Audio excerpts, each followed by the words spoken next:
What up, people? What's good? Salute.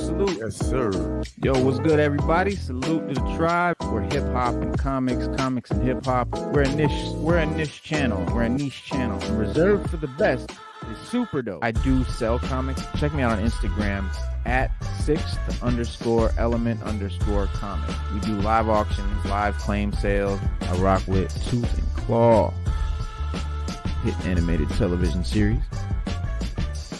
The Scotty Young joint, blowing up fast. X-23. So this is dope, man. Alright, so this is beautiful.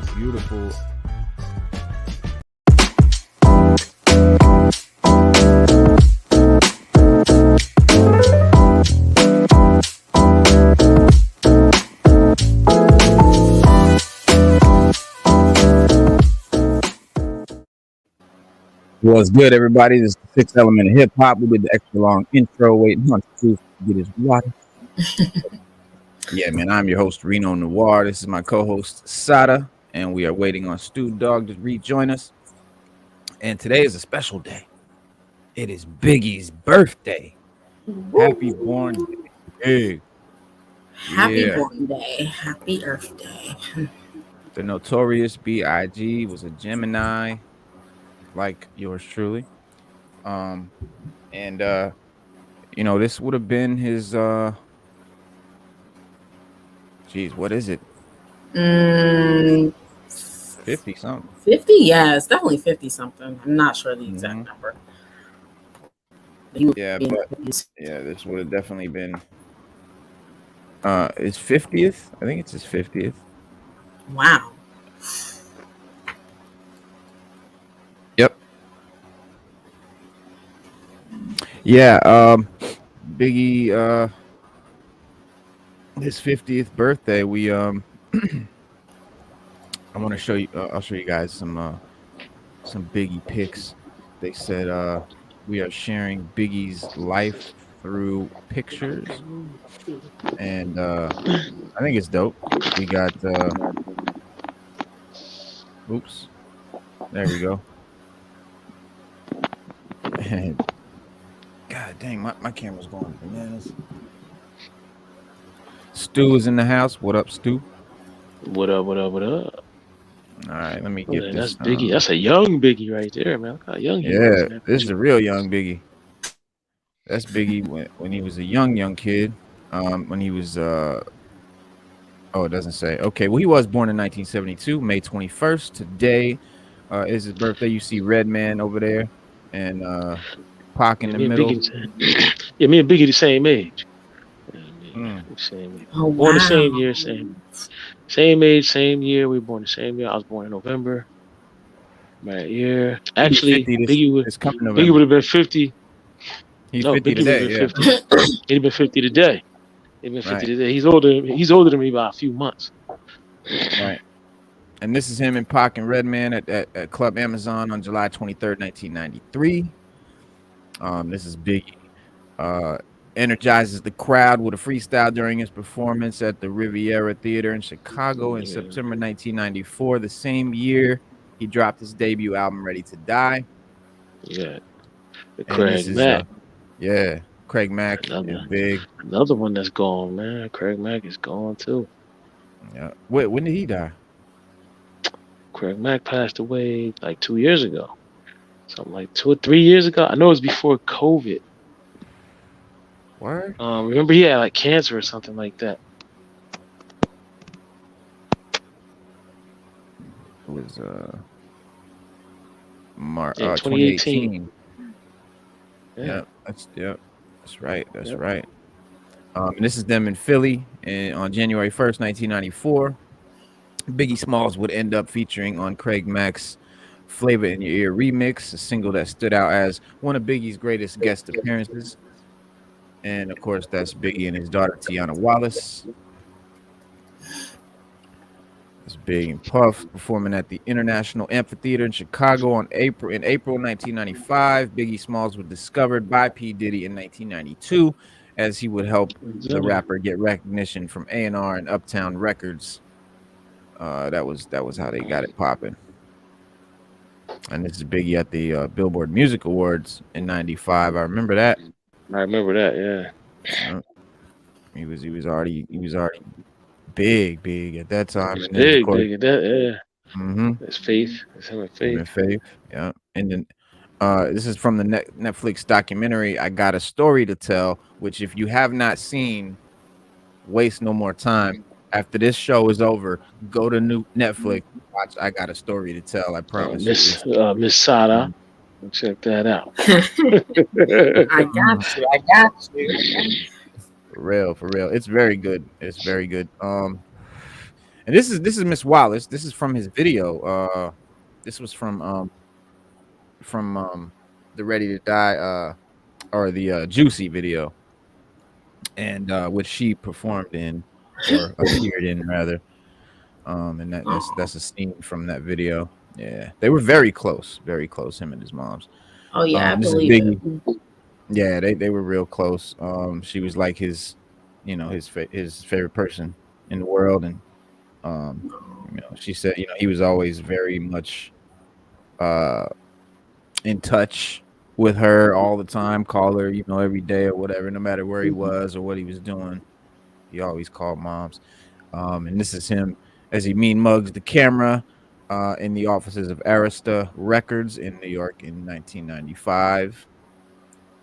And this is him performing at the second annual Summer Jam on August 11th in 1995 in Mountain View, California, as it listed as one of the most unforgettable Summer Jam performances in history.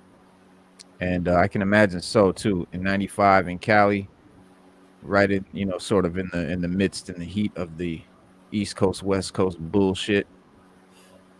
And this is of course Biggie and Faith again, spotted next to each other, just probably out of the club or something.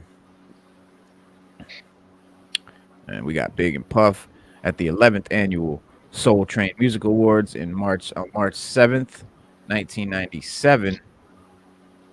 The same year they released Hypnotize. Well, this is like 2 days before he died. Because he died on March 9th, 1997. And this is March 7th, 1997. So yeah. Remember they pushed the Life After Death album back after he died. It didn't come out until I think like July or something like that. I know it came out that summer. Yeah. Well, they were playing Hypnotize. They were playing tracks from that album at that album release party. It was the album release party where he got killed. Oh yeah, Hypnotize is my favorite song of his. Definitely. Oh really? Mm-hmm. It's definitely Hypnotizing. That's a good one. And there's Kim and Big, you know what I'm saying, at Sean Puffy Combs' birthday party at the Club NV in Los Angeles. Biggie was known for ghostwriting for other artists as he wrote Lil' Kim's hit Queen Bitch.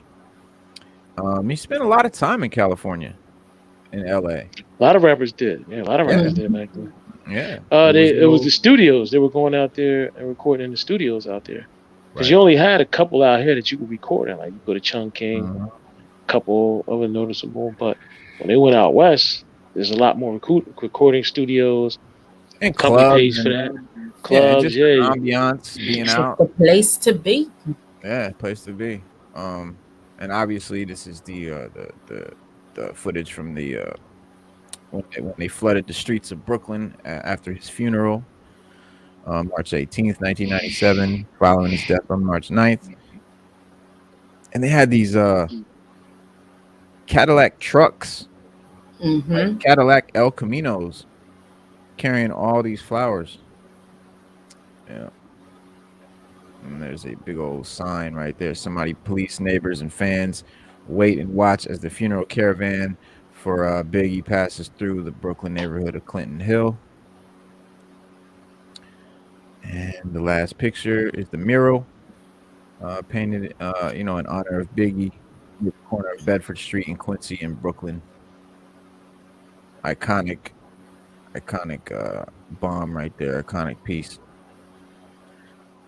And there's actually words all in the background, and Brothers wanna. It's like lyrics from his songs all over his shirt and all over the wall behind him. I mean, somebody really, Yeah, that's a beautiful mural. golly, yeah, man, I must somebody have took really, weeks, I guess. Shoot. yeah, maybe more. Yeah, I mean, let's say yeah, that's amazing. It's like photo quality. I mean, it looks damn near like the photograph. I mean, They they do. didn't, Yeah. yeah, they didn't miss nothing. Yep, they killed that. Let me get this thing off here. But yeah, today is it is. What's up, Herbert? What's good, my man? Peace to Frank White. Yeah. Peace, Herbert. What's going on? Yeah, Frank White. Praying Frank. What did he go those? Francis the praying mantis. I think he was the man. It's sad because it's a lot of music we didn't get. Yeah. Had Biggie been alive still, man, I think it Gone too changed the whole soon. thing. Yeah, changed the whole face of Birthdays hip. was the worst days. Now we Yeah, sip champagne when we thirsty. I dream swiftly. My mom's and pops mixed me off Jamaican rum and whiskey. That was, Mhm. that was. Listen, Biggie was that dude, man.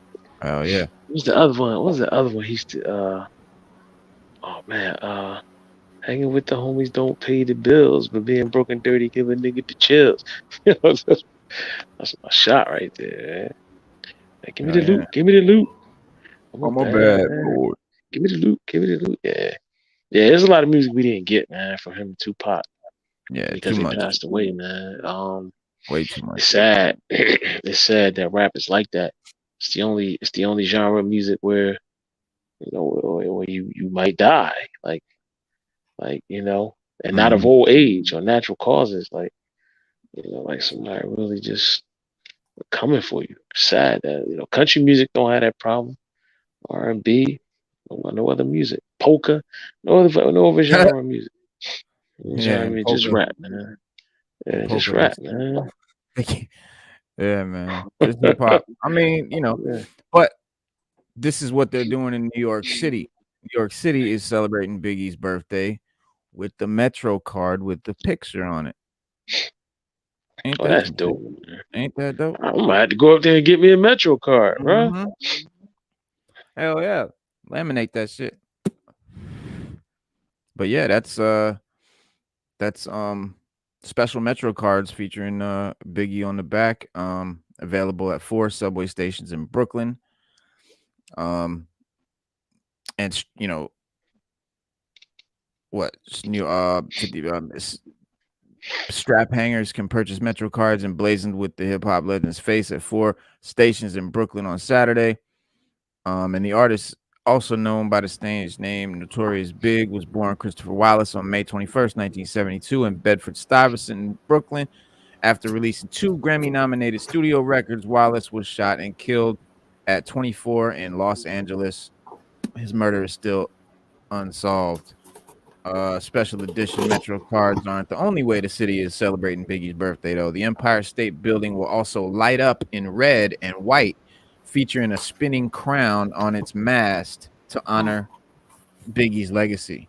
That's I nice. mean, that's fucking amazing that a hip hop, a rapper, is getting that kind of, recognition by the city of New York in this day and age, because in the 90s when Biggie was alive, they would have never done no shit like that. Hip hop wasn't big enough. Now hip It hop does. literally runs every Yeah. media outlet and every source and every kind of media. Hip hop is involved in some way. Oh Um, yeah. Members of Wallace's family, including his children Tiana Wallace and Christopher Wallace Jr., his mother Valletta Wallace, and widow Faith Evans, participated in a lighting ceremony on Friday. From one icon to another, the Empire State Building is honored to celebrate the life and legacy of Notorious Big with an authentic experience for his family, friends, and fans in the heart of New York City, said Abigail Rickards of the Empire State Building in release. Tiana Wallace announced on Instagram that she will host a pop-up at Lily's Pizza Bar in Brooklyn. In early June, the Lincoln Center will honor the rapper's work with a free orchestral tribute honoring according to its website. But yeah, I think that's just amazing that not only the Metro card thing, but lighting up the Empire State Building and having a crown rotating around the spire. I don't even know how they're gonna do that. That's crazy. Man, I They'll want to find see a that. way. Shoot, They might be a hologram, maybe. Might be Yeah. that would be dope. That's the only thing I can think of. That would be dope. Yeah, I would love to see that, man. If anybody's out there, man, catch some footage of that. Ooh, We would love to check that out. For sure. But yeah, man, Biggie, you know, I mean, what can be said about Biggie that we already don't know? But for those who may not know, I know sometimes young people will stumble onto our show and stuff like that. And but yeah, like we can't say enough about Biggie. Biggie is the epitome of hip hop. Like he is the godfather of rap, if you will, right? The you know, the big papa of hip hop. Like many people consider him the greatest rapper of all time, and they're not, you know, those who say it have plenty justification. I mean, they're not, you know, he's not my all-time favorite MC, but he stays in my top, you know what I'm saying, my top few. But yeah, the argument could be made that he's the best to ever do it. The only thing that you know would really keep him from being that is his you know small number of music. He only did 2 albums, but that's saying so much. Like cats like Big L, Big Pun, Biggie, to be as big and renowned as they are with only like 1 album under their belts, that says, you know, people always complain, oh, he only got 1 album. He only got 1 album. The fact that he's in this conversation with only 1 album says volumes, right? Sorry to argue that. But you can't argue it, man. You know, it's you know, kids nowadays, they don't. Problem is they don't have a appreciation for hip hop like we did. Like they don't. They'll say something like, "Oh, he only had 1 album." Yeah, but your favorite rapper or your favorite trash rapper might have 5, 6 albums, but how many of them are really worth listening to? Well, how much of that music did he put out? Do I really want to hear? But it's not even the young kids. I mean, guys our age, like other MCs, like you know what I'm saying, the people in our demographic, just in our people that say, you know, that these that's the argument. That's what, you know, we can't seem to like agree on, is that these you know, big Puns and big L's and Biggies, like for them to be labeled in, you know, in the top notch or top spot. A lot of people argue, and I don't mean kids today, I mean our generation, that their small number of project, like, you know, catalog kind of disqualifies them in some way. But I submit that kind of elevates them in a way, because of the fact that it only, you know, with only 1 album, they're at least in the conversation. People are at least arguing that they're the best of all time. You know what I mean? Like, and we've got guys that win these arguments like Nas or Jay-Z, you know, or whoever. These guys have 10 albums or more. Yeah. I mean, well, these people, well, you got to think about it too. These guys are still alive.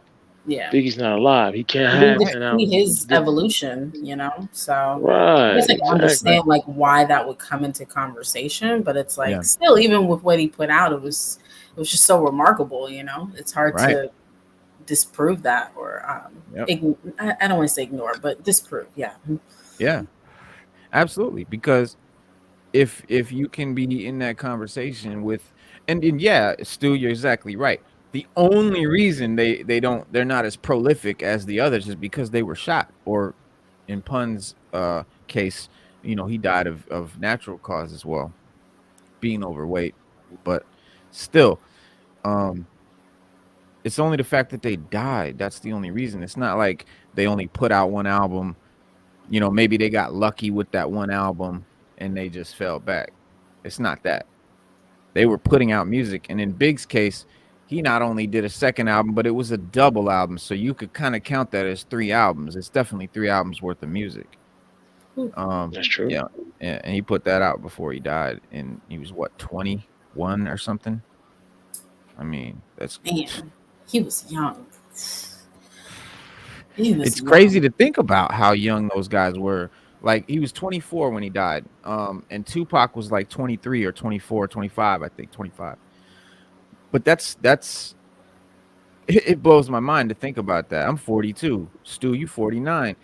These guys were half our age and they loom. You know what I'm saying? Like, they're still like gods to us. And they were kids. They were just kids. It says a lot, man. But Biggie, you know, Biggie rooted in the New York rap scene and gangster rap traditions. He's widely considered one of the greatest of all time. He became known for his distinctive, laid-back lyrical delivery, offsetting the lyrics, often grim content. His music was often semi-autobiographical, sorry, telling of like hardship and criminality, but also of debauchery and celebration. Born and raised in Brooklyn, signed to Puffy's label Bad Boy as it launched in 1993 and gained exposure through features on several other artists' singles that year. And then his debut album, Ready to Die, in 1994, was met with widespread critical acclaim, included, you know, big hits like Juicy and Big Papa.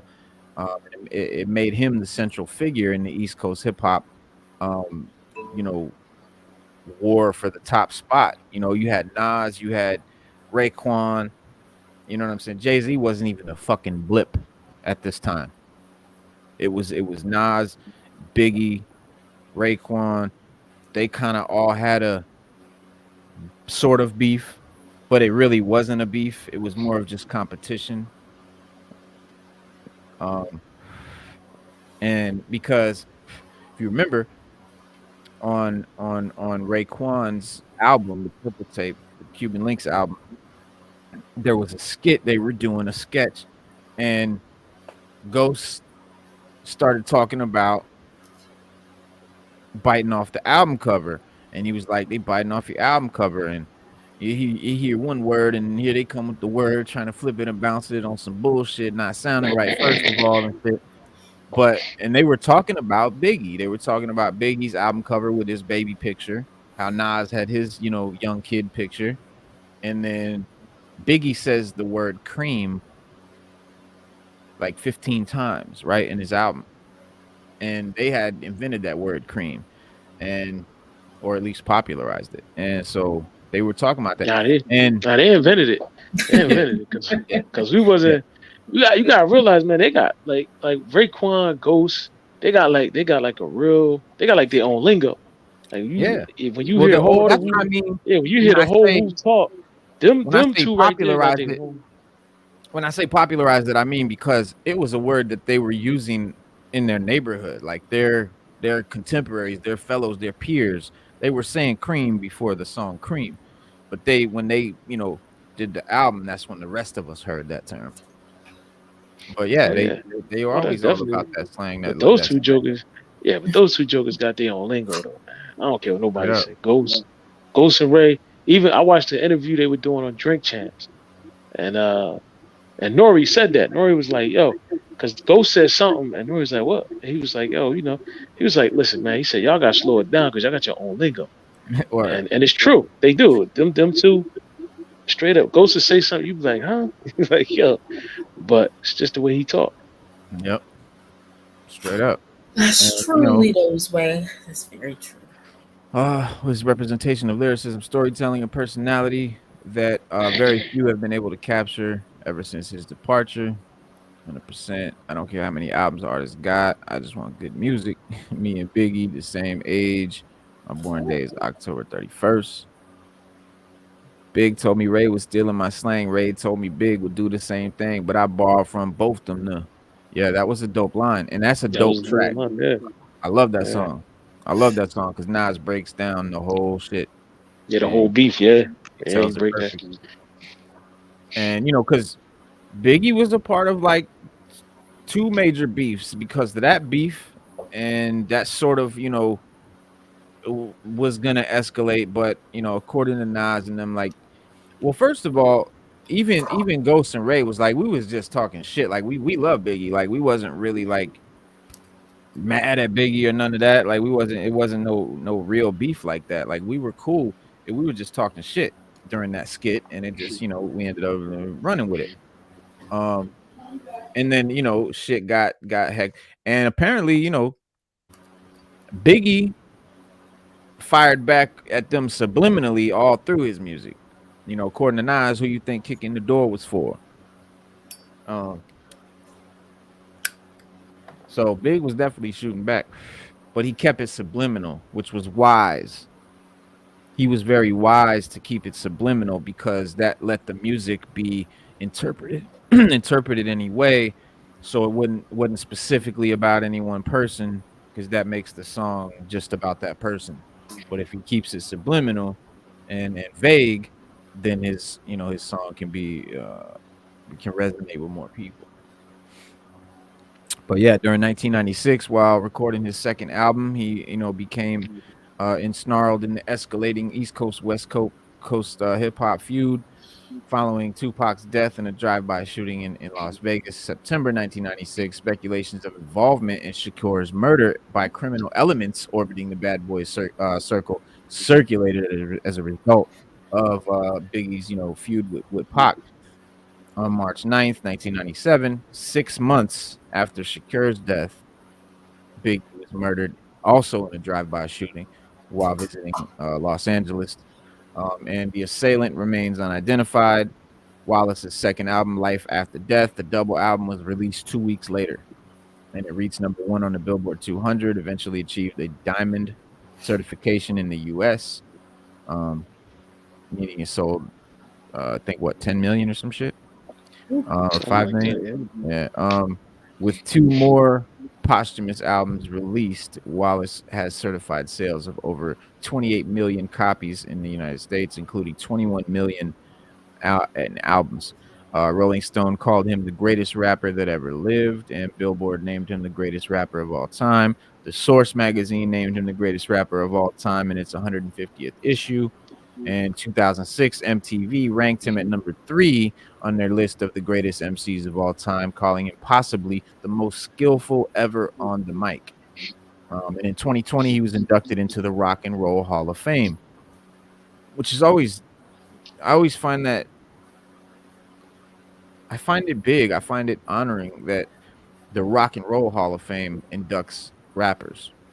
So I feel like any rapper that makes it, any rapper that makes it in there has to be really special, right? So that if the Rock and Roll Hall of Fame is recognizing them, they must have crossed way over. B lyrically would eat up your favorite rapper on YouTube today.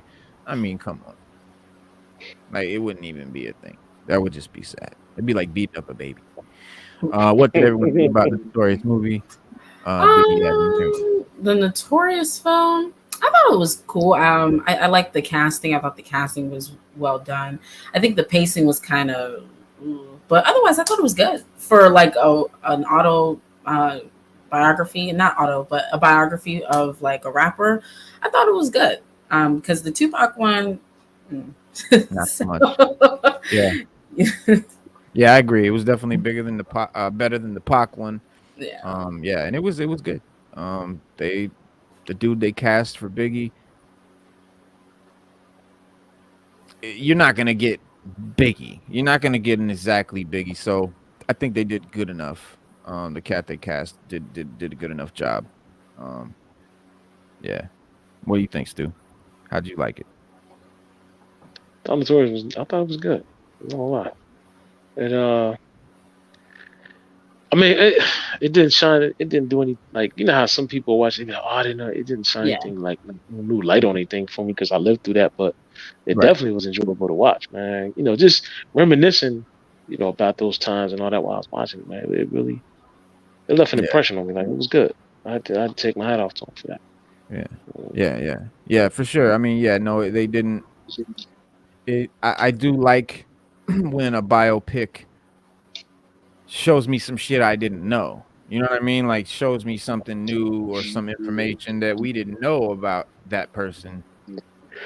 And it's this biopic that sort of sheds a light on all of that, but we didn't I didn't get that. No, it was definitely just sort of a chronicling of shit that we could see in the news and on, in magazines and shit. Yeah, I think that's a good way to put it. It's just chronological order of his life. Nothing really like crazy. Gotta say though, it's pretty hilarious that they had Anthony Mackie play Tupac. That was funny. That was funny.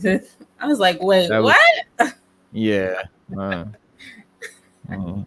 He did. Yeah, you better be glad.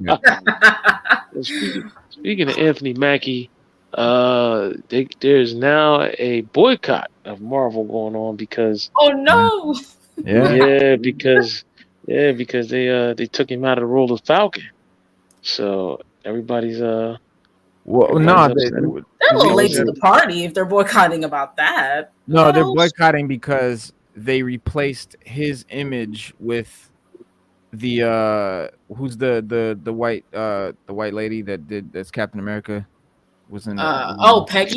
Peggy Carter. Yeah.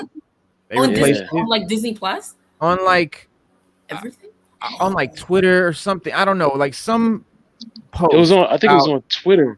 Yeah, they replaced Twitter. Well, it was an image that first it was Captain America's image was always there wherever it was always Cap, and then it became Falcon's image for like a really short time, and now they switched it to Peggy Carter, and people are like, "What the fuck?" The reason do that? Why would they do it? Why would they be promoting her character we so spent much? No time with her. We don't care about her yet. We don't care. We don't care. We gotta get to Falcon. Wait, that's crazy. Wow. Yeah, it is. It's crazy. It's crazy. Twitter's gonna tear them apart. They do the right thing. Yeah, they're basically it's like they okay, Doctor Strange Multiverse of Madness has left a bad taste in Marvel fans' mouth, but that has never stopped them from speculating what could be for the next Marvel Cinematic Universe. Current rumors suggest that Marvel Studios may be developing a series based around one of the most divisive cameos in Doctor Strange 2, Captain Carter, the Super Soldier variant of Peggy Carter, played by Haley Atwell. And Haley Atwell, she first appeared in Captain America: The First Avenger as Peggy Carter, the love interest of Steve Rogers. And Marvel fans initially loved the character, and she starred in a Marvel one-shot called Agent Carter show in 2013. That was good. Yeah, and the one-shot served as a backdoor pilot to her own series on Disney, owned by ABC, Agent Carter, which aired from 2015 to 2016, lasting only 2 seasons. And its status as MCU canon was much debated, like its predecessor, Marvel Agents of S.H.I.E.L.D., since it was developed by Marvel Television and not Kevin Feige's Marvel Studios. But her co-star, James Darcy, reprised his role as Edwin Jarvis in the Avengers Endgame, but the whole series is currently available now on Disney+. But Haley Atwell returned as an older version of Peggy Carter in both Captain America: The Winter Soldier and Ant-Man, and even had a cameo in the Avengers Age of Ultron when Wanda, Scarlet Witch, was controlling Steve's mind. Marvel fans thought that the character was done in the MCU until she was reunited with Steve Rogers in his divisive ending in Endgame. But Haley Atwell also voiced a variant of Peggy Carter in the first episode of Marvel's animated series What If, titled What If Captain Carter Were the First Avenger. And the episode was a retelling of Captain America: The First Avenger, with a small change that Peggy took the super soldier serum and became lost in time instead of Steve. And the Watcher, voiced by Jeffrey Wright, would eventually recruit Captain Carter to become one of the Guardians of the Multiverse in the season 1 finale. And while some fans loved Captain Carter and Marvel Comics started a series based on another version of the character, some fans took issue with how Marvel promoted the character. And her recent cameo in Doctor Strange Multiverse of Madness reignited tensions amongst fans. And the reason they hate Peggy Carter, is some fans have had issues with her since her first appearance. Peggy Carter in the MCU notably bears little resemblance to her Marvel comic book counterpart, Margaret Peggy Carter. First appeared in Tales of Suspense number 77 in 1966 by Stanley and Jack Kirby, but was named as an actual character by Steve Englehart in Captain America number 162. Peggy Carter in Marvel Comics is a wealthy blonde woman from Richmond, Virginia. Peggy had joined the French resistance as a field agent, codenamed Agent 13, where she met and fell in love with Steve Rogers. Later, she would join S.H.I.E.L.D., though she is not a founding member of the spy agency like she is in the MCU. They were sort of boosting her importance and her status, and then Marvel comic readers have said that Haley Atwell's version of Peggy Carter in the MCU has more in common with another character. Cynthia Glass, Agent X, is another love interest of Steve Rogers, introduced in Adventures of Captain America number 1 in 1991. Cindy Glass was revealed to be a Nazi spy and double agent. However, she aided Steve Rogers in his battle with the Red Skull and sacrificed her life to save him just 4 issues after she was initially introduced. The evidence many people have provided to say that Glass inspired Peggy is that she has brown hair. And much of Peggy's MCU personality actually appears to have been inspired by her niece Sharon Carter. Uncreative Addie shared evidence of the physical resemblance, saying, yes, let's just put Cynthia Glass in the MCU and then change her name to Peggy Carter so no one will know she was a Nazi, and then make her Steve's love interest, even though Steve was Jewish in the comics, and just make Steve a white man being America's gold star. And then, other MCU characters whose comic book counterparts have ties to Hydra don't face similar backlash, like Baron Zemo, who in the comics is the leader of Hydra. But these same fans were not saying that he should be removed from the MCU because of this. Instead, love for his character resulted in the Marvel releasing the Zemo cut of him dancing onto Disney Plus. But many theorists have claimed the Hydra Nazi roots still exist in MCU's Peggy Carter. In The Winter Soldier, it was revealed that S.H.I.E.L.D. hired Arnim Zola, which eventually led to the Hydra infiltration of S.H.I.E.L.D. And this does seem to ignore the fact that in the MCU, S.H.I.E.L.D. was founded by more than just Peggy Carter. She worked with Chester Phillips, the director of the SSR, which had already been infiltrated by Hydra, and the notorious genius moron Howard Stark, who allowed a Leviathan spy to rob his secret vault of weapons. And why do fans hate Captain Carter? Fans have more complaints when it comes to the Captain Carter variant. When Captain Carter premiered on August 11, 2020, Marvel Studios switched the official Captain America Twitter page from featuring Sam Wilson, Anthony Mackie, who had just taken it over from Steve Rogers 15 weeks earlier after the final episode of The Falcon and Winter Soldier premiered on April 23rd, 2021. So this is why they're sort of boycotting, is because the original plan for Falcon and Winter Soldier, had it premiered in August of 2020, it would have been better timing. But following delays caused by the COVID-19 pandemic, it premiered over 8 months behind schedule. However, the What If show was able to keep its original release date, as it did not suffer from the same delays, which shrank the gap between the two Marvel series and shortened Sam Wilson's time on the Twitter page. Okay. Sam did regain prominence on the page after the end of What If, but fans were still offended. The decision to continually promote Captain Carter in new productions like Doctor Strange: The Multiverse of Madness and a potential solo series has been seen by fans as favoring Carter over Wilson. And while Captain America 4 has been greenlit, Marvel Studios does not have a release date or many updates for it yet. And so, another person on Twitter said, it's super weird that as soon as Sam Wilson became Captain America, they began pushing Captain Carter way harder than they are pushing him as Captain America. Just super strange. But yeah. that's a I lot of call Marvel. bullshit on that excuse about the gap, so he doesn't have much time to be promoted. Like, what are you talking about? It's a photo. Like, you just honor him. We have yet to really explore him, and you're gonna shove us Captain Carter, who we could care less about right now, and we don't want to care about it right now because we still have to focus on Falcon's transition into Captain America. So it's like, I don't like, why are we even doing this? You're right. Because we don't have a Captain America. Yeah. Because but we don't want Peggy. We haven't even seen her build up to get to that point. At least we saw Falcon. I agree. Yeah, he is Cap. I agree because he is.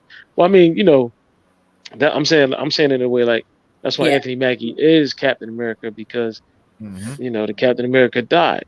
Steve Rogers died, so he took over the mantle. But it's the same thing. It's only to push that woke agenda. That woke, that's just what it is. Yeah. Like next month's Gay Pride Month, DC's going all in both legs, two guns blazing. Marvel does it in their movies. I just read an article the other day where Kathleen Kennedy was saying how Star Wars needs to move away from the Skywalker saga and everything associated with it. She said in all future movies, they're not casting any more of the stars from the original series. Like known characters. Yeah. Yeah, they're not casting. Cut out that audience. So like, people want people to hate you really bad, I guess. Yeah, like people are upset. People are upset about that. People are like, how can you do that? Like, and that's ridiculous. Mm-hmm. And she makes every lead character female. Every lead character becomes female. It's sad that you got to reach that deep, but that's what it is. It's just all like 9 times out of 10, it's all performative and pandering. There's no care. So, and then you're confused when people aren't like receptive to these characters. Well, yeah, like no, of course not. you didn't put the time and hire the creatives to really put it together naturally. Like, no, we don't want to see that. Yeah, and somebody said you can't expect a militant feminist to do a classic masculine character like Han Solo any justice. What you can expect for her is to weaken him, make his history mundane, make him less brave, and remove any sexy appeal, which is exactly what we got and why Solo bombed. And that's true. Solo was whack because the character was not Harrison Ford. He wasn't even acting like the Han Solo that Harrison Ford created. He was acting like some like neurotic, goofy, like what the fuck? That's not Han Solo. That's not even close. Like, you didn't even try. But what it was she, you know what I'm saying? And then Timothy B said, I wanted Kennedy to succeed, but she seems clueless. You can recast legacy characters just like Obi-Wan Kenobi. What you can't do is what Rian Johnson did with The Last Jedi and poo all over them. Her view on legacy recasting is short-sighted. I mean, look, you I say it all the time, like turning Luke into a hermit, drinking, milk out the walrus titty.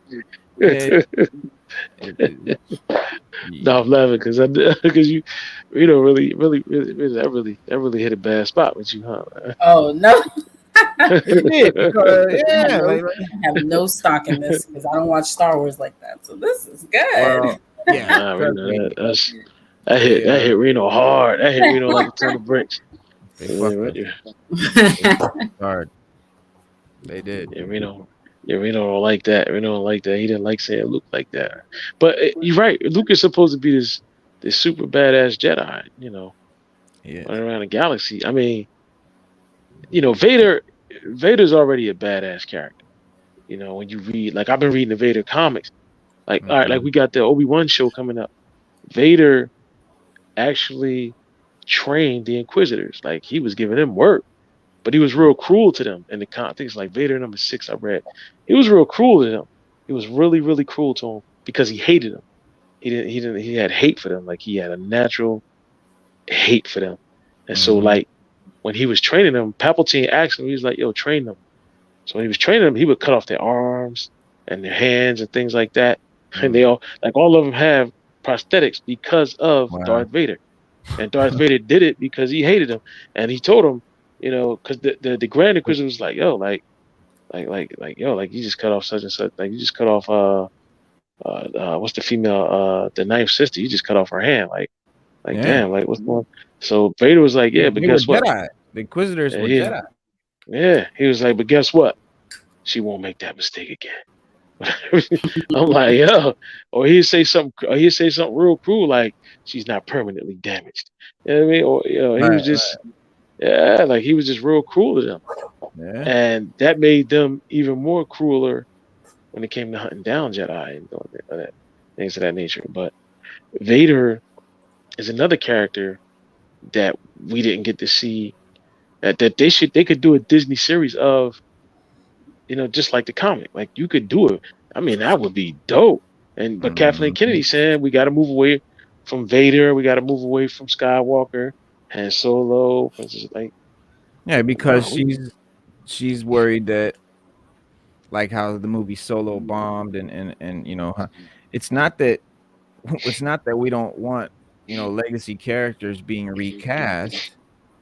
It's just make them like their character. Like, you recast Solo with some guy that basically is the opposite of Han Solo.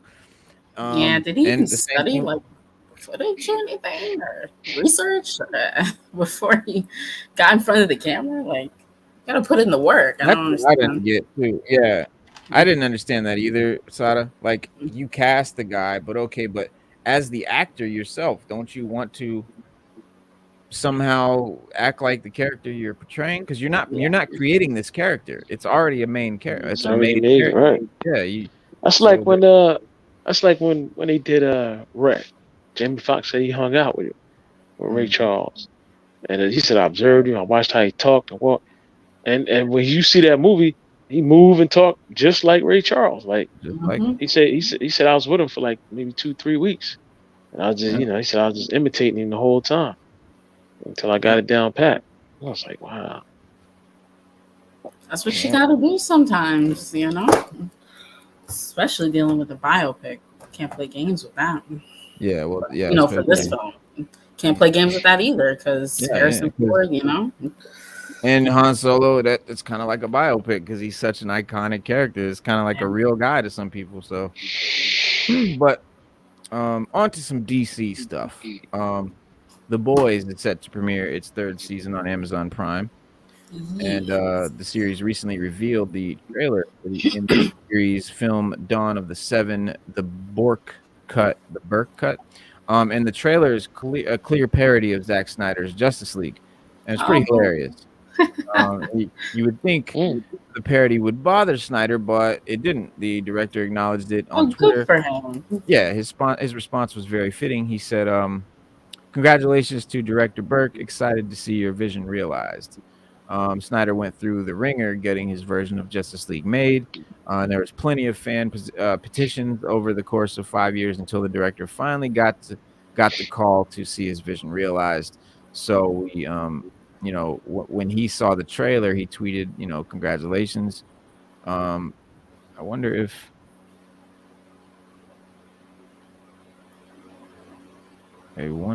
we can play it. Oh, yeah. Okay. Oops. That's not going to work. All right. Yeah, let me blow this up. Throw this up here. Yeah, it's hilarious. Let me see. I hope you guys can see and hear it. Do you guys see that? Well, let me ask you this. Do you see it now?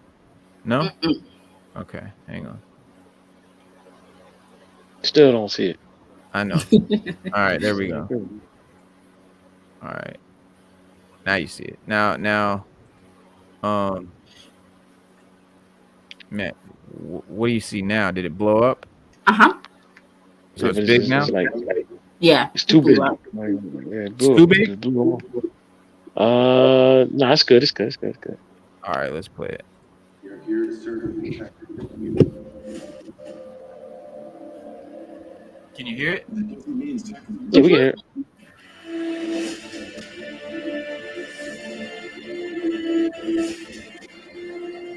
Yeah, I remember that episode. There's no way you can still do it if you don't get that flash drop to the tower. It's gonna go right.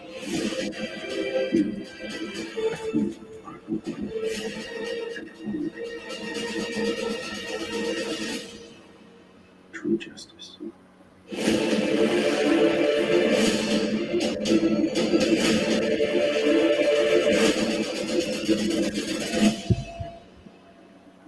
Guess this means we're breaking up. Nazi bitch. Yeah, I remember that. That was a good episode too. That was a good episode. Yeah, that was funny.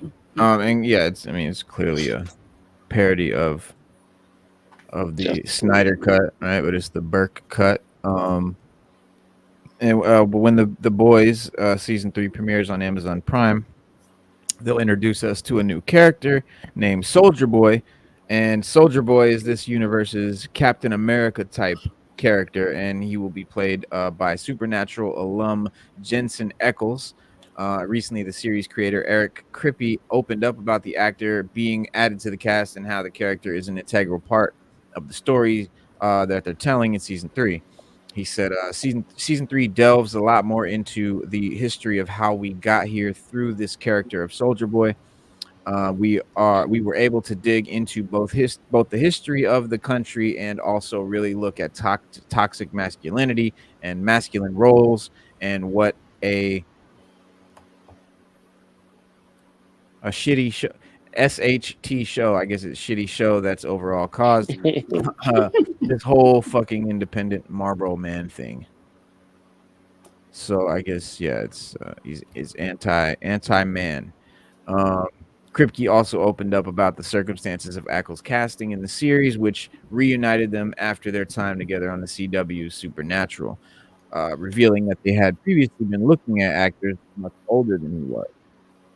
He said, we had written Soldier Boy long before I cast Jensen. The majority of the guys we were looking at the part were actually quite older than Jensen because it's a World War II hero.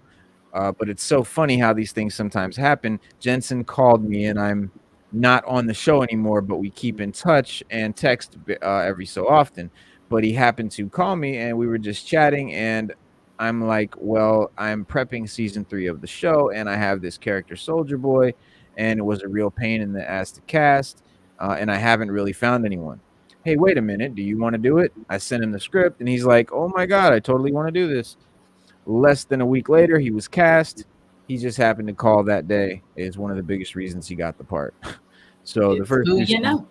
Yeah, it's who you know. Yeah, so you know, yeah, that's true. Yeah. One of the first two, the first 2 seasons of the series are now streaming on Amazon Prime. Boys season 3 premieres on June 3rd, one day before my born day. Oh, what a present! Yeah, but there's everything that's coming to Disney Plus, Netflix, HBO Max, Hulu, Peacock, Paramount Plus, and Prime Video. They're all preparing for a horde of new movies and TV shows over the course of this month. Whether you're, Disney Plus has all that. Yeah, we got the month. We'll kick off with the finale of Moon Knight, as it did. Then later in the month, the new Chip and Dale Rescue Rangers movie will debut exclusively on the service, followed by premiere of the highly anticipated Obi-Wan Kenobi.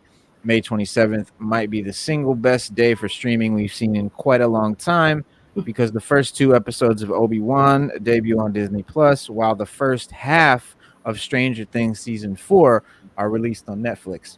2 of the most talked about new shows of the entire year are arriving on the same day. So that's going to be a great day. Oh, and the full May streaming calendar, you've got Netflix, 3 Ninjas Kick Back. What is that? It's an old ass movie. That's a good movie. It's a good movie, but it's old. Crazy Love, Jackass. Yeah, these are just Menace to Society. Just came on there.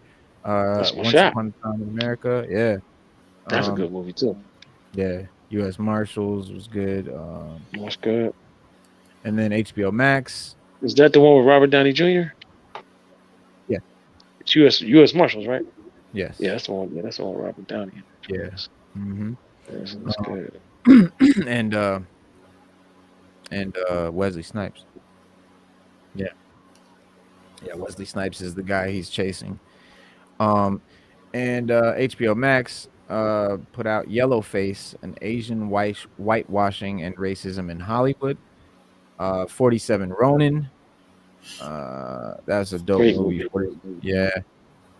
Assassins is good. What else came out that's good?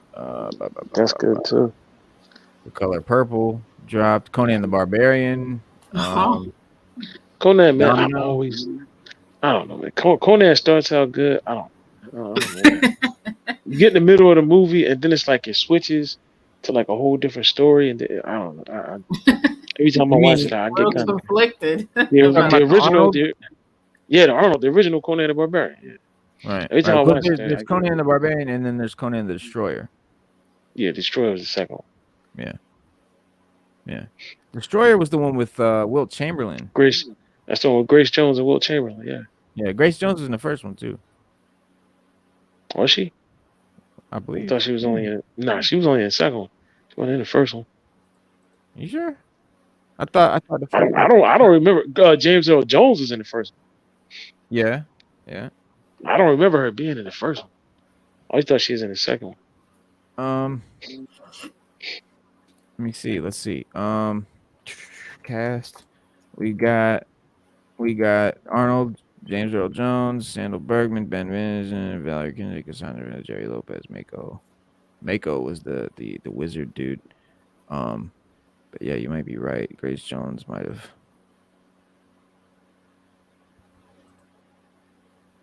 Yep, I guess she is not in the first one. Yeah, she's in the second one. Yeah, see, I always get those two movies mixed up sometimes because, yeah, they for me they were both VHS like staples. Like anytime I was at the video store, it was always like some type of movie like that. But yeah, Grace Jones, Wilt Chamberlain, Bombata.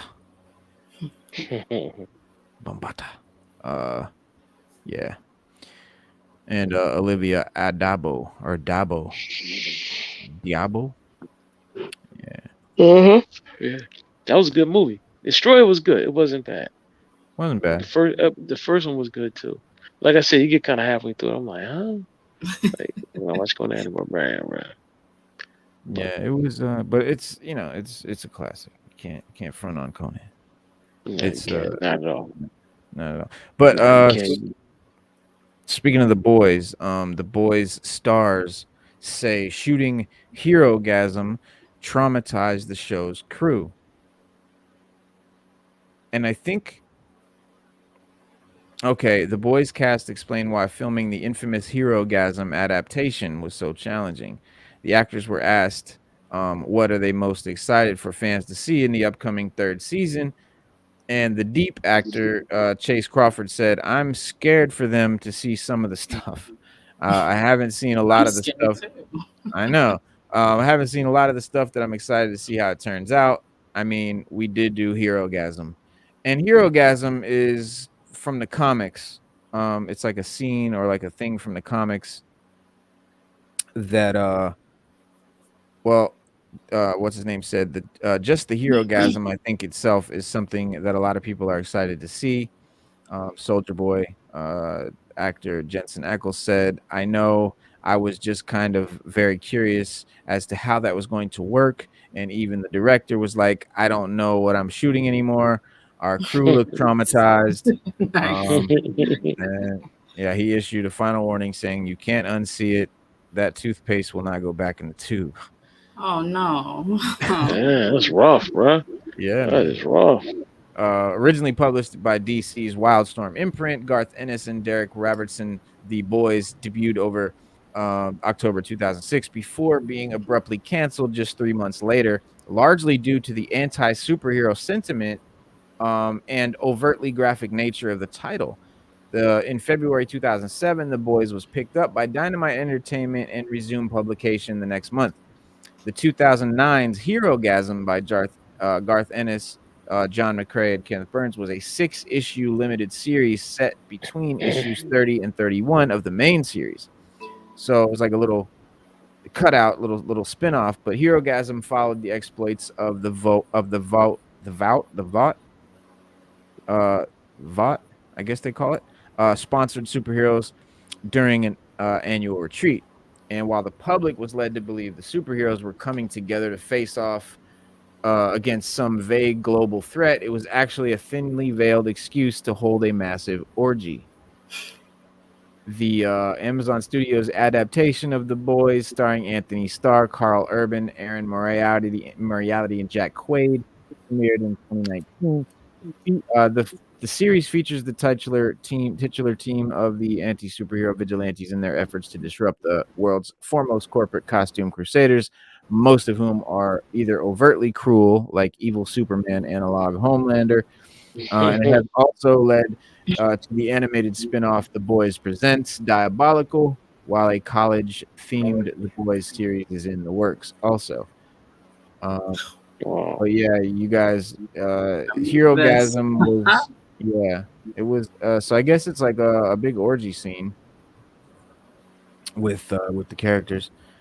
Well, in the comic, if you ever read the comic, I mean, it is some sex in the comic. I mean, they run a train on what's her name, Light Girl or whatever her name was. Yeah, the first season, but they don't. Star Lady. Jeez, yeah, Star Lady or what? Starlight. Yeah, they. The big three. Yeah, the big three runner. They rape her. Yeah, I remember reading about that. Back when the show first came out, I was like, oh, yikes, that's bad. Yeah, it's the same thing with Lock. It's the same thing with Lock and Key. When the guy comes to kill the boy comes to kill the father and the mother, they don't tell you there was another boy there, and they raped the mother and killed the father, and then they break loose somehow, and then the mother kills the one boy, and then the other boy, she wound up shooting him and wounding him or something like that, or they overpower him and he winds up going to the crazy house. But like some of these comics are they're real graphic in what they depict. Right. Not in a bad way, but it's raining. Let me go roll up my windows.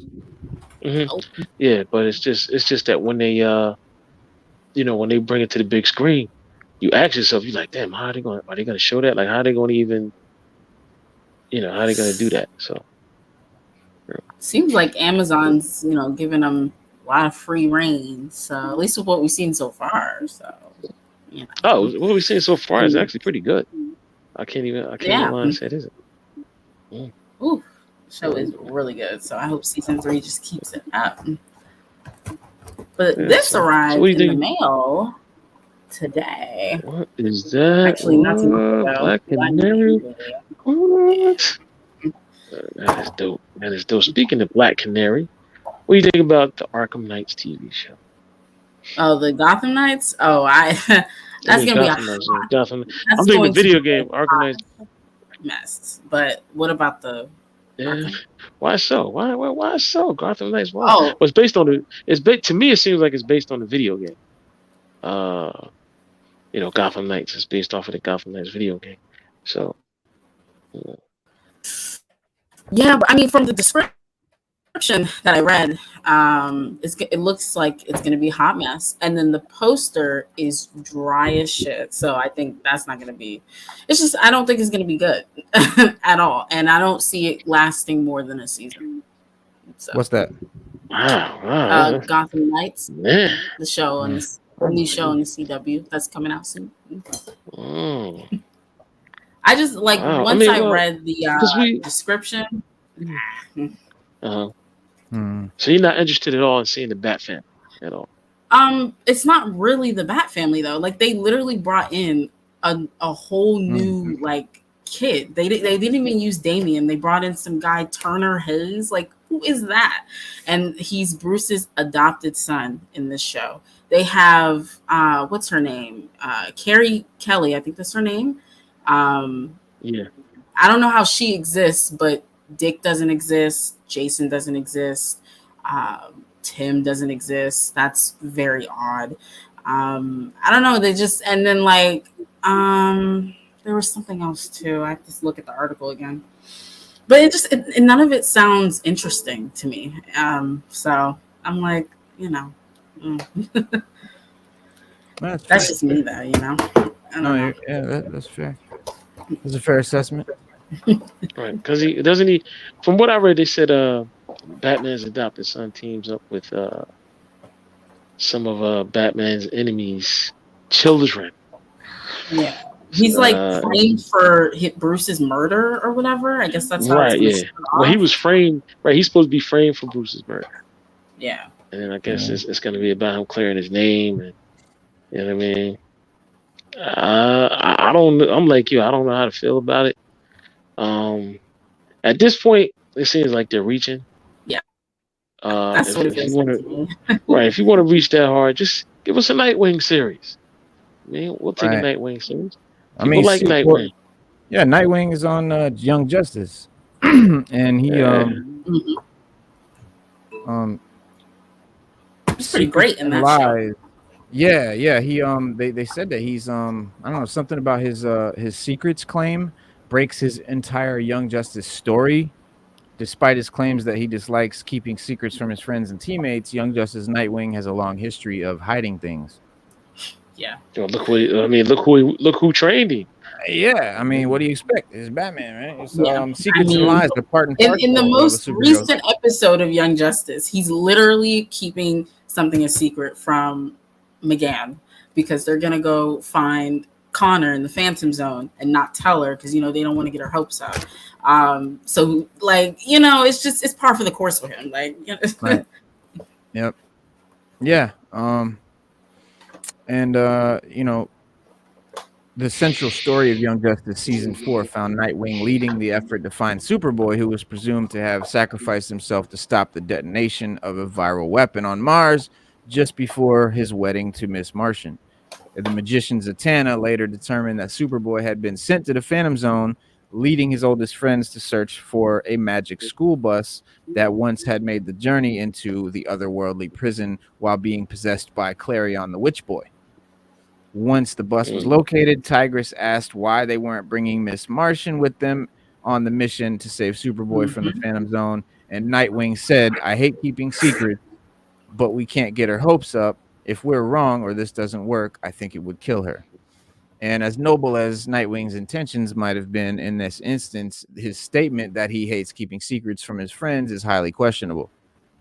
Yeah, like you said. And in season 1, Dick Grayson revealed that the fact that Batman required he hide his secret identity from his teammates and made a big deal about wearing sunglasses that obscured his face whenever he was out of costume with them.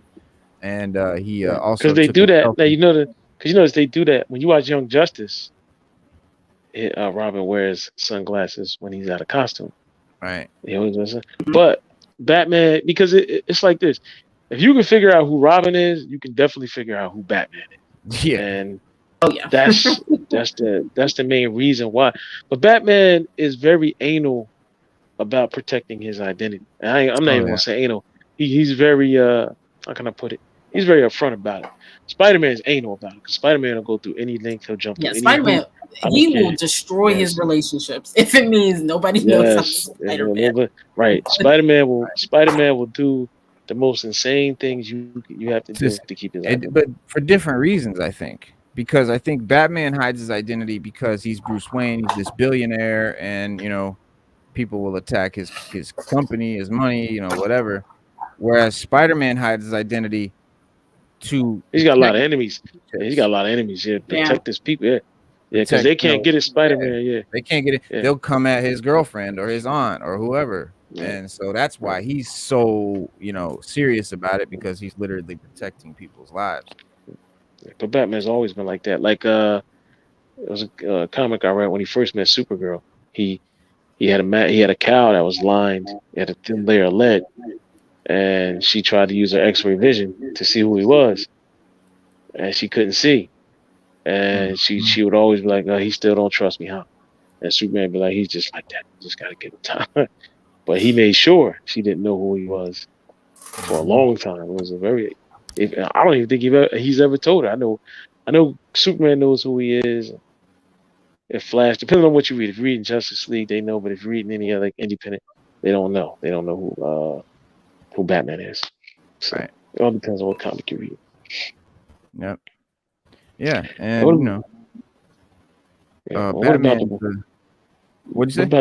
What about speaking of Batman? You been reading World's Finest? No. I bought them. I have them, but I have not gotten to read them yet. Okay. The next issue, I think, is issue 4. Comes out this week. Okay. Have you read it? They're gonna. I'm up to issue 3. I've read issues 1 and 2. I haven't read issue 3 yet. I'm probably gonna read it today. But I have issue 3.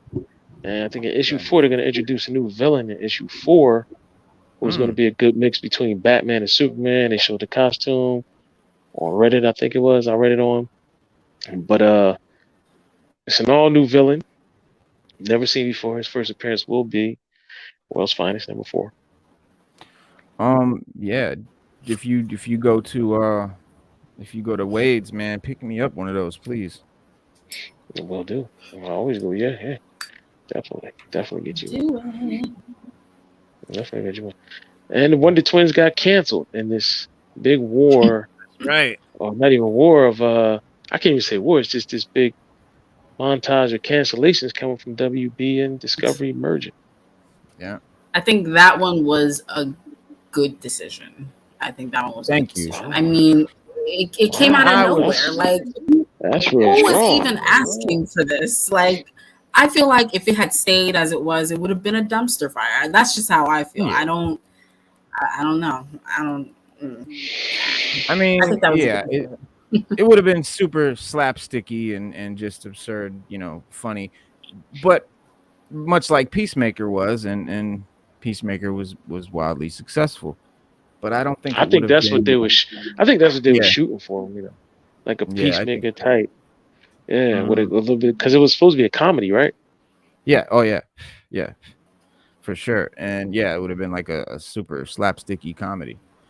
But speaking of Batman, the Man of Steel 2 is trending once again on social media as a recent Twitter post sparked debate between DC fans about whether or not the Batman 2 or Man of Steel 2 would be the sequel they want the most. Needless to say, the debate has been pretty spirited. What the fuck? Oh. Yo, my bad, man. There's like a major storm raging outside, and some branch just smashed into my window.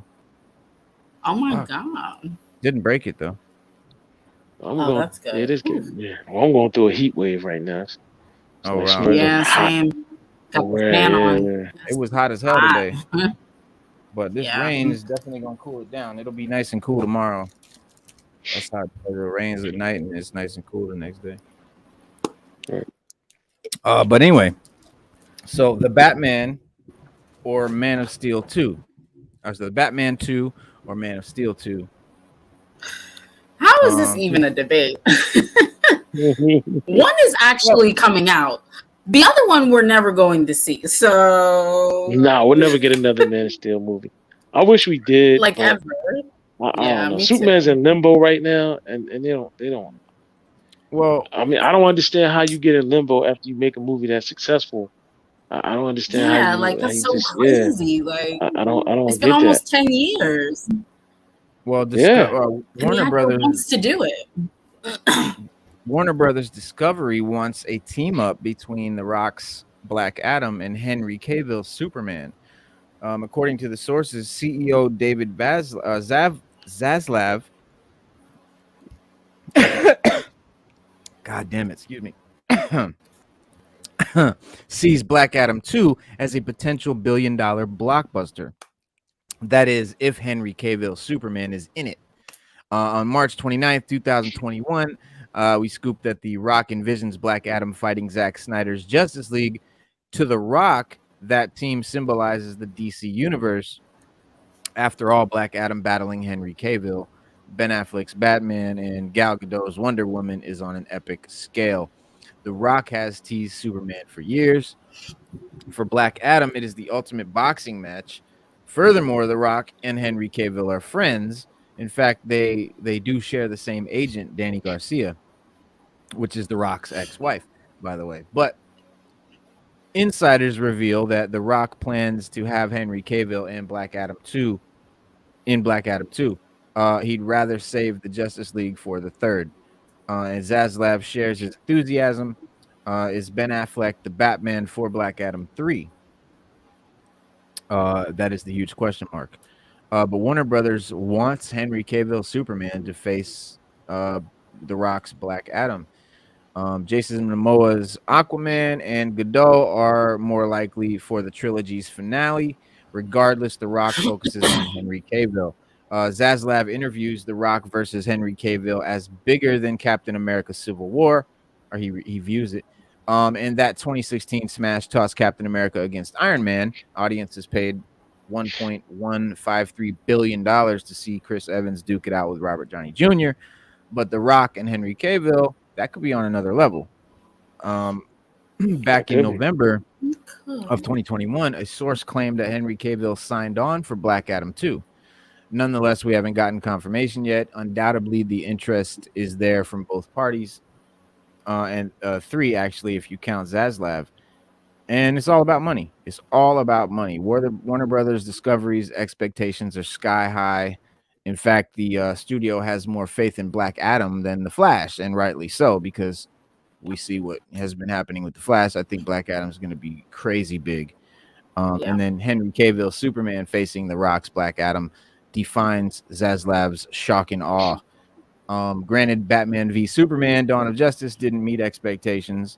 The old Warner Brothers regime imagined a $1 billion worldwide gross. Alas, it fell short with an $873 million take. Mm-hmm. What a bomb. On the other hand, but still, $873 million. That's still not a flop, right? That's not a flop. It's not, but for Batman and Superman, I would say that's it should have been way bigger. Should have been way bigger. On the other hand, they chopped director Snyder's vision, so could have been if it was given to us the way it was intended. But the Ultimate Edition was far better. For the record, the Batman did $100 million less. Interesting.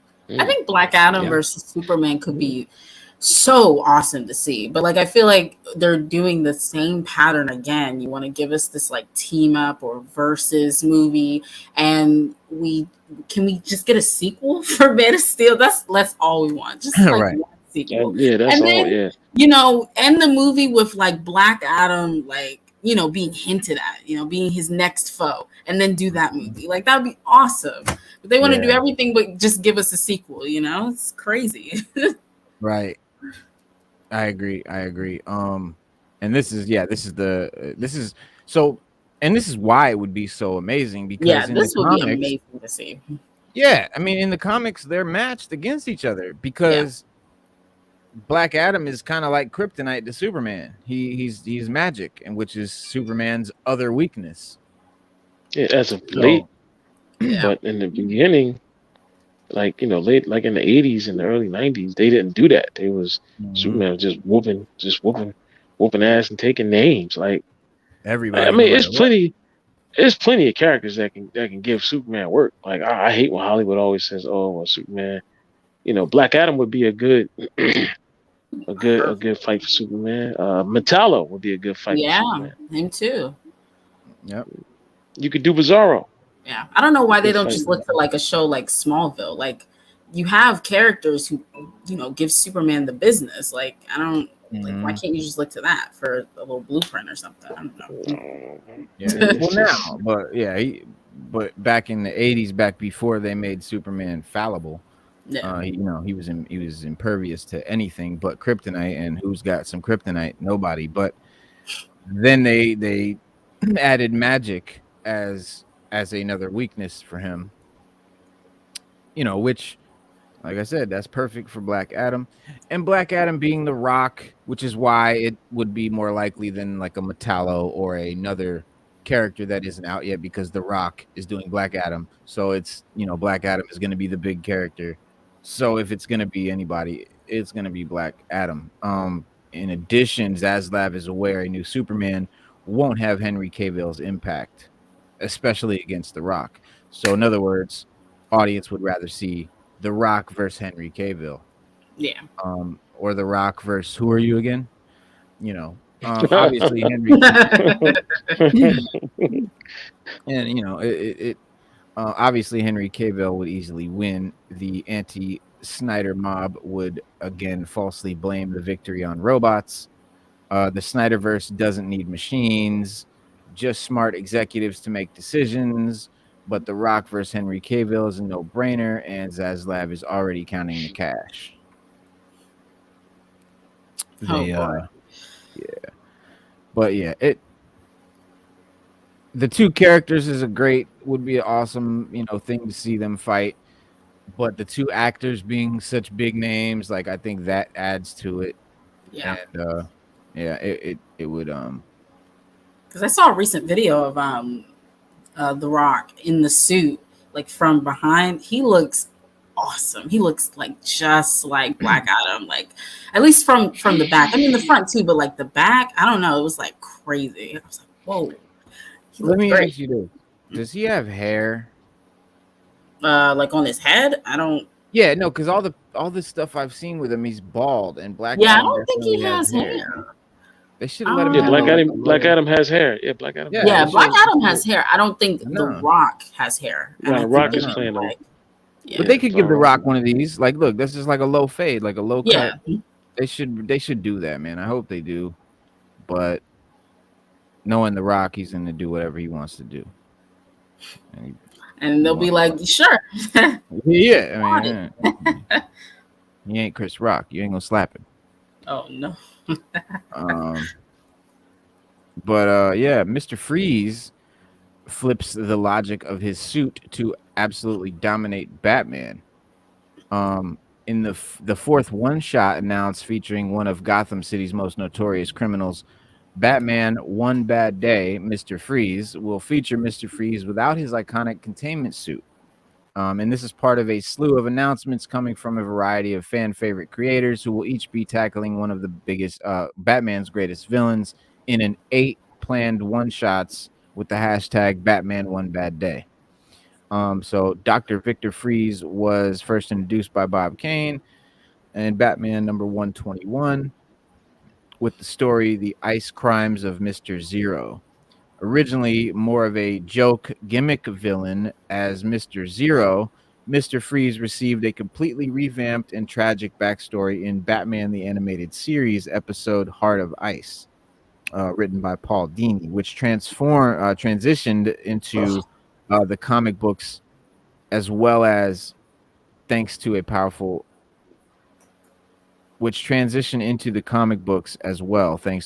storytelling. In his new origin, the Doctor freezes his wife, Nora, in order to find a cure for her illness. He is then involved in a tragic accident that made it so his body could only survive in sub-zero temperatures, requiring him to wear a special cryosuit. And Stu, this is one of your favorite villains. I don't know why. I don't know why they had to change his origin. The original origin just makes more sense. What was the original origin? While he was while he was looking for a cure, he had an argument with the founders of the that was funding his research. He was actually he was using cryogenics to do some other stuff. He was working for a company, and then the owner that came in, or I guess the people that were giving the funding, they came in and they were going to shut him down. They got into a scuffle. Freeze, felt like it was like a joke. He fell in the vat of the special cryogenic freeze that he made, and it made his body unable to survive outside of a zero degree temperature. This isn't. They're not saying that is the origin. They're not saying he's getting a new origin. They're talking about in this article that originally in Batman number 121, the story was called, he was Mr. Zero, the Ice Crime's Mr. Zero. He's more like a joke gimmick, like a joke villain. But in Batman the Animated Series episode Heart of Ice, that's when he got the origin of his wife and looking for a cure for her illness and freezing her and getting his body, having to have the cryo suit and all of that. The origin that you're talking about. But I didn't know it I didn't know it started in Batman the Animated Series. That's interesting. Yeah, that's what they gave him. Well, I guess you could say that's what they updated. But even in the comics, because in the comics they never really talk about it. You just know his wife is frozen, and he's looking for a cure for her. So yeah, they took the story from animated series and put it into the comics as his canon story. In a tweet, X-Men and Deadpool scribe Jerry Duggan promoted his Substack post that revealed he would be working with artist Matteo Scalera on Batman One Bad Day, Mr. Freeze one shot, and they will be joined by Eisner Award-winning colorist David Stewart. Duggan says that the story is meant to be the meanest, baddest, best Mr. Freeze tale ever told. So I was excited to tell you about this, Stu. And these are pretty bold words considering some of the previous Mr. Freeze comic book stories. But the story definitely takes a unique approach. Apparently, it will flash back to a winter that was so cold, Mr. Freeze was capable of threatening Gotham City without needing his containment suit. And that'd be dope. Dope. Because the containment suit kind of slows him down, but it also gives him strength. So like he uses the strength of the suit, you know what I mean, to get a one up on Batman all the time. But because he moves so slow, Batman's always been able to take the suit out and then take him out. But without the suit, it's harder to kill Mr. Freeze or take him out. But for those one shots, you got Clayface. You got a Clayface one shot. You got a Bane one shot. I think that would be. I think Reno, you might be interested in that. That's gonna be my favorite. Yeah, you got a Penguin one shot. You got a Two-Face one shot, which I'm kind of interested in reading. There's a Ra's al Ghul one. Yeah, there's even a Riddler one. Yeah, Riddler. There's a Catwoman. Two-Face though. The two I'm gonna really look for. I want the Two-Face and the Bane. Those are my guys. Those are my shots right there. I'm aiming for Two-Face and Catwoman. Yeah, I mean, those two. Yeah. And Stu, I know you're gonna get that Mr. Freeze and Ra's al Ghul. I'm getting all of them, brother. I'm getting very last one. But those two are gonna be the first ones. But when they coming out? I know the Mr. Freeze one is what, November or something like that. I read I think Penguin one is in October, and I think I don't know when the Freeze one's coming out. But are they this winter? Are they coming out this winter or summer? No, the current from a variety of it was tackling the 8 planned shots. It doesn't. This one doesn't say.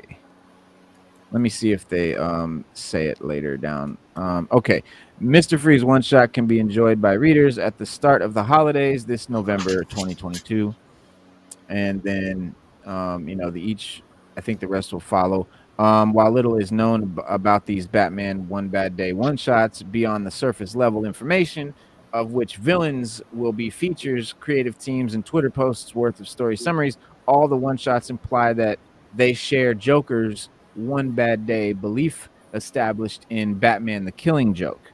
Interesting. And among many iconic Rogues Gallery characters, readers will be able to enjoy is Two-Face, Penguin, Riddler, Bane, Ra's al Ghul, Catwoman, and Clayface in standalone one shots. So not a Joker one. That's interesting, but I guess Joker will probably be like a running thread in all of them, maybe. Yeah, I guess since he's like the foundation for like all of their like beliefs. Maybe Maybe he might narrate the whole thing. Oh, see, that would be nice. If that'd he did be crazy. That would be awesome, actually. Oh yeah. That would be really crazy. But yeah, I'll definitely sort of like if you ever played the Arkham Knight video game. Oh yeah. Batman, I got hit with the fear toxin, and Joker was like, talking to him like he was seeing Joker, but he was ignoring him because he knew it wasn't real. But Joker was talking to him, telling him his mistakes. Oh, bats. You did this wrong. You did that wrong. I could see that would be dope, man. If he did that, that'd be great. Yeah. What's good, Stu? Stay off Twitter and get on IG. Yeah, we're gonna be waiting for a long time. I'm getting on. Shadow, tell him Twitter's whack, bro. Twitter's whack. We get it in on IG. Get it in on IG.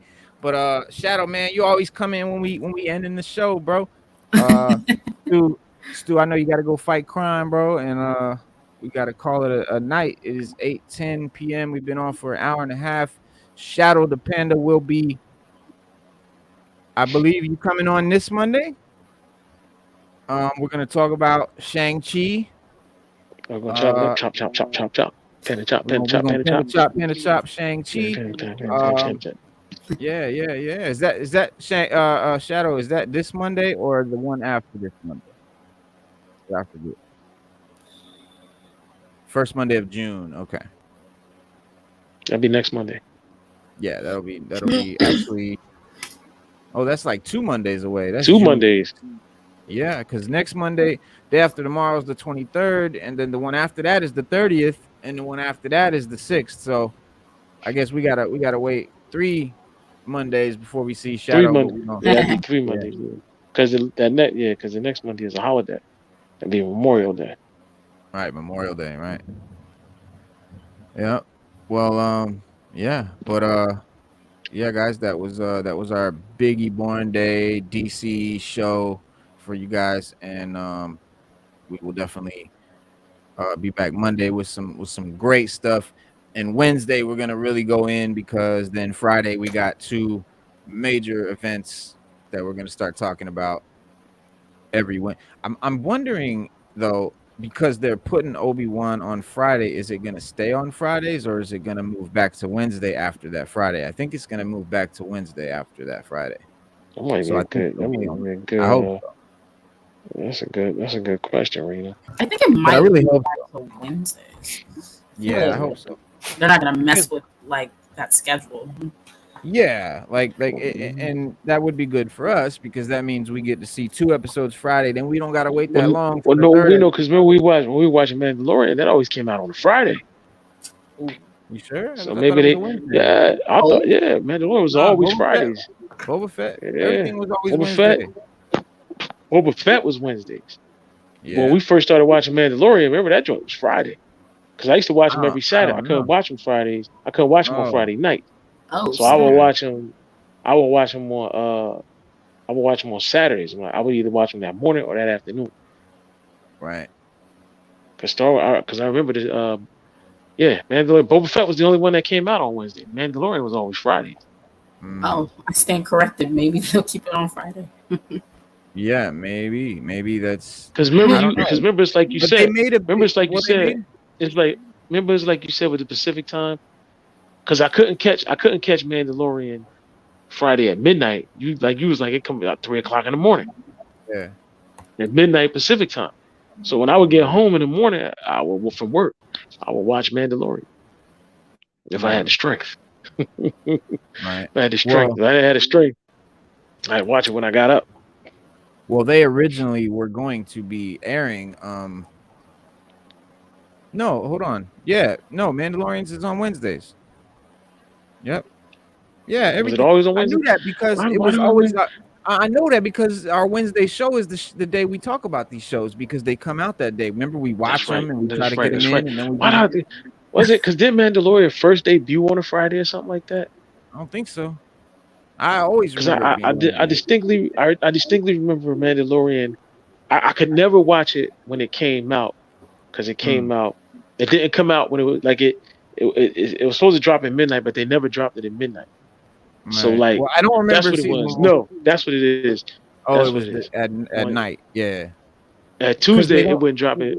They wouldn't drop it Tuesday at midnight. You're right. It would drop like 3 in the morning. So I watch it because it's right. It's midnight in California. That's when it. Right. Yeah. And then I wouldn't have a chance to watch it on Wednesdays, so I would watch it on Fridays. I'll watch it every Friday. I watch that joint every Friday, like maybe 3 or 4 o'clock. I just shut off everything and just watch Mandalorian. Right. Well, we are going to. Well, hopefully. Okay, so Sada, you stand uncorrected, because I think maybe it will be Wednesday, because it was originally supposed to air Wednesday. Yeah, bumped and then it they to moved Friday. it. Yeah, and gave us this, we're sorry. Here's 2 episodes to make up for it, kind of thing. And then I think it'll go Bro, back I to take that Wednesday. mistake. I give you 2 Yeah, episodes. yeah. No, I'll take that. Yeah, I'll take that Hell mistake. yeah. I'll take that. I'm Yeah, I'll happy. definitely take that. And what's great about it is, like I said, then we only got to go from Friday to Wednesday for the 3rd episode. We ain't got to That's wait even that better. long. It's even better. Knowing me, I might mess around and not even watch it until Tuesday at midnight if they drop it at midnight. Or I just get They're up. not Or going I to drop just it when at I get midnight. up Wednesday, It's going to be 3 in the or morning. when I wait up, I get up early Wednesday morning. I just watch all 3 of them. Just knock them all out at one time. Binge watch all 3. Tear them up. You could do That that. wouldn't be You could do bad. that. I can't wait that long. I can't. The Friday I'm watching. He said, "Kill that Friday long." I'm watching them You know, so shits I got, now. I'm gonna be fiending. I'm like a crackhead. Looking, They be picking up, calling me. picking up crumbs out the carpet. Talking about, Yeah. what is Sifting that? through the carpet fibers. Yeah, Where's Obi-Wan? Where's looking. Obi-Wan? It's right there. It's right I there. know That's some more Obi-Wan over here. it. I know I ain't watch all the Obi-Wans. What it? But yeah, it's Stranger Things is gonna be Friday though. I think Stranger Things is just gonna all drop on one day and Friday, half of the series. So Netflix is cool like that. They're gonna give us the whole joint. So we'll definitely chop that up. I guess we'll talk about Stranger Things then Monday. That Monday. That Monday, yeah. We'll have Next to. Monday. Stranger Yeah, Things, we'll have baby. to. All right. Shit, we could talk about it Saturday, but nah, because I We ain't gonna could. be. I mean, We might, but I don't think I'll be through them all by then. Yeah, that's a lot. Like I said it earlier this week. That's a lot of TV to watch, bro. That's a lot of TV to watch. I won't We gotta believe watch. mentioning it. We gotta watch a lot of TV. Yeah. Well, not even TV. It's just that's a lot of shows. That's a lot of shows we gotta watch. So if it comes, so that means it's gonna be Thursday at 3 a.m. I'm gonna try to get as much as I can in Friday. No, I think it's gonna be Wednesday 3 a.m. that they would drop because they would be like, oh, for Pacific they drop it at 12 midnight on a Tuesday technically, but for normally, but I'm talking about that first Friday. Oh yeah. That first Friday is gonna be Thursday at 3 a.m. We'll get 2 Obi-Wans. We'll get the half a season of Stranger Things. And if you're up at 3 a.m. and then you want to stay up until 5 a.m., you could watch both episodes. But I will be waiting until the next day. But yeah, Friday will definitely be. And it's gonna be hard to not talk about them on Saturday. So DC Power Hour just might end up being Stranger Things and Obi-Wan Hour. But we'll see. We'll see, guys. But yeah, that's our show, man. Once again, thank everybody for coming and hanging out. And if you're watching this right now, live or not live, please leave a comment in the comment section. We really need them comments. We love them. They help us a lot. Please leave a comment. Like, subscribe, share, all that good stuff. Peace. Peace. Peace. And we out.